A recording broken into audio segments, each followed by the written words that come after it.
Принципот на мерит станува правило, веде директорите исклучок, временски и правно регулиран. Управните одбори се намалуваат на 3 члена. Ова се дел од новините во предлог законот за високите раководители во државната управа, кој ги презентираше министерот за јавна администрација на јавната расправа. Со него се воведуваат појасни критериуми за избор на директори, државни секретари и членови на управниот одбор. Една од новините е и строго ограничување на поимот вршител на должност, односно ставаме крај на злоупотребата на вршител на должност. Свесни сме дека низ годините привремените решенија се наметнуваа како правило, а не исклучок.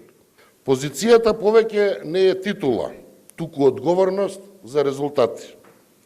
Нема доживотни функции, нема недопирливи позиции.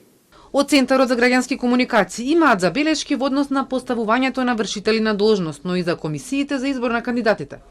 Предлагаат законот да се дополни со одредби кои ќе гарантираат независност при изборот на раководителите во администрацијата и професионализација. За цврстување на критериумите кој се може да биде член во комисиите за избор, бидејќи министерот ја составува комисијата и тука веднаш алудира на тоа дека ќе може да стави кандидати кои што се поблагонаклонети кон изборот што сака да се направи.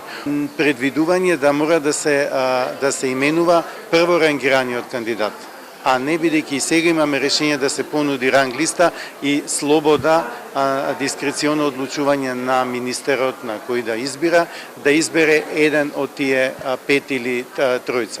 Од Центарот за управување со промени се надеваат дека овој долгоочекуван закон ќе биде донесен и тој ќе возможи конкурентност при изборот на оние што ги предводат институциите. Се надевам ќе обезбеди да ја надминеме она просечност во изборот и именувањето на највисоките позиции, кога без конкурентска постапка едноставно владата одлучува кој ќе биде директор на институциите, на оние кои што треба да ги имплементираат политиките.